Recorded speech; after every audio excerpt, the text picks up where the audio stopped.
ആലുവയിലും അങ്കമാലിയിലും മാളയിലും ഒക്കെ ഉൾപ്പെടെ കേരളത്തിൽ പല ജില്ലകളിലും നിരവധി ഷോറൂമുകളുള്ള ഒരു ഫർണിച്ചർ കമ്പനിയാണ് മ്യൂബൽ ഫർണിച്ചർ കമ്പനി. കാറെല്ലാം വലിച്ചു പൊളിച്ച് നോക്കേണ്ട ആവശ്യം ഉണ്ടായിരുന്നില്ല. ആ കവറിംഗ് തുണി അങ്ങ് പൊളിച്ച് ഇതിൻ്റെ സെറ്റിംഗ് എന്താണെന്ന് നോക്കാൻ തീരുമാനിച്ചു. അപ്പോഴാണ് അതിശയപ്പെടുന്ന കാര്യം മനസ്സിലായത്. പഴയ പാക്കിംഗ് പൊളിച്ച മരക്കഷ്ണങ്ങളാണ് എന്നതിൻ്റെ തെളിവ്. വില കൂടിയ സെറ്റിക്കൊക്കെ അങ്ങനെ ക്വാളിറ്റിയുള്ള മരം ഉപയോഗിക്കുകയുള്ളൂ, അതുകൊണ്ട് വില കുറഞ്ഞ സെറ്റിയാണ് മേടിക്കുന്നതെങ്കിൽ അത്ര ക്വാളിറ്റി ഉണ്ടാവുകയുള്ളൂ എന്നൊക്കെ ന്യായീകരണം പറയുകയാണ് ചെയ്തത്. അവർ തെറ്റ് സമ്മതിച്ചു എന്നതിന് തുല്യമായാണ് അവരുടെ പ്രതികരണം ഉണ്ടായത്. സാറ് ഇങ്ങനെ ഒരു തീരുമാനം എടുക്കരുത്. എന്ന് വെച്ചാൽ ഓഫറിന്റെ സാധനമാണ് തന്നിട്ടാണ് സാർക്ക് സാധനം തന്നിട്ടുള്ളത്. സാറെല്ലാം വലിച്ചു പൊളിച്ച് നോക്കേണ്ട ആവശ്യം ഉണ്ടായിരുന്നില്ല. ഇതിന് അതിൻ്റെതായിട്ടുള്ള ക്വാളിറ്റി ഉണ്ടാവുള്ളൂ. അത് പഴയ മരത്തിൽ മറ്റെന്തോ ഒരിക്കൽ സ്റ്റാപ്പിൾ ചെയ്തിരുന്നു, അത് ഊരിയെടുത്തതാണ് എന്ന് തെളിവായിട്ട് വലിപ്പം കൂടിയ ഹെവിയായ സ്റ്റാപ്ലർ പിന്നുകൾ നിരത്തിയിരിക്കുന്നു. വേറൊരു ഭാഗത്തും കാണാം ഹാർഡ് ബോർഡ് ഒട്ടിയിരിക്കുന്നത്.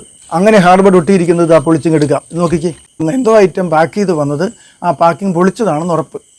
ഏതെങ്കിലും ഗ്ലാസ് കടകളിലെ പാക്കിംഗ് വുഡ് പൊളിച്ച് മാറ്റിയ വേസ്റ്റ് കിട്ടിയത് കൊണ്ട് എന്ത് കാര്യം? 100 കണക്കിന് സോഫ ഉണ്ടാക്കുമ്പോൾ അത് എന്തെങ്കിലും കാര്യമുണ്ടോ? പുതിയ മരം കൊണ്ട് തന്നെയാണ് ഉണ്ടാക്കുന്നത് എന്ന് നിങ്ങൾക്ക് തോന്നാം. പക്ഷേ അങ്ങോട്ട് ലോഡും കൊണ്ട് പോയിട്ട് തിരികെ വരുമ്പോൾ എല്ലാ ടൗണുകളിൽ നിന്നും ഇങ്ങനത്തെ വേസ്റ്റ്, പാക്കിംഗ് വുഡിൻ്റെ വേസ്റ്റ് ശേഖരിച്ചു കൊണ്ടുവരുന്നു എന്നതാണ് യാഥാർത്ഥ്യം. മഴയും വെയിലും കൊണ്ട് എവിടെയോ കിടന്നത് വിഷത്തതൊക്കെ എടുത്ത് ആണിയടിച്ച് ജോയിൻ്റ് ആക്കിയിരിക്കുകയാണ്. 50 രൂപ കൊടുത്താൽ കിട്ടുന്ന ആ 2 പാക്കിംഗ് വുഡ് ഉണ്ടെങ്കിൽ ഒരു സോഫ സെറ്റിക്ക് ഉറപ്പായിട്ടും തികയും. ഇതൊരു വലിയ ചതിയല്ലേ?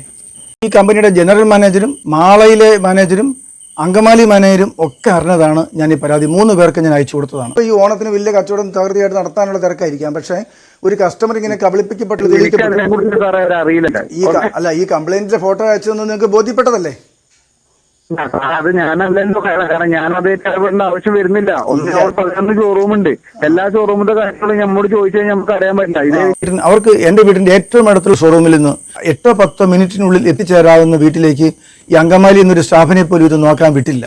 അവർക്ക് ഒരു ആത്മാർത്ഥതയുമില്ല. ജനങ്ങളെ വഞ്ചിക്കുക, കബളിപ്പിക്കുക, പണമുണ്ടാക്കുക എന്നത് മാത്രമാണ് ലക്ഷ്യമെന്ന് തിരിച്ചറിയണം. അതുകൊണ്ട് ഈ കമ്പനിയുടെ ഒരു ഷോറൂമിൽ നിന്നും നിങ്ങൾ മരം എന്താണെന്ന് കണ്ടു ബോധ്യപ്പെട്ട് വാങ്ങുന്നല്ലാതെ കവറിംഗ് സെറ്റ് വാങ്ങരുത് എന്ന് ഓർപ്പിക്കുകയാണ്.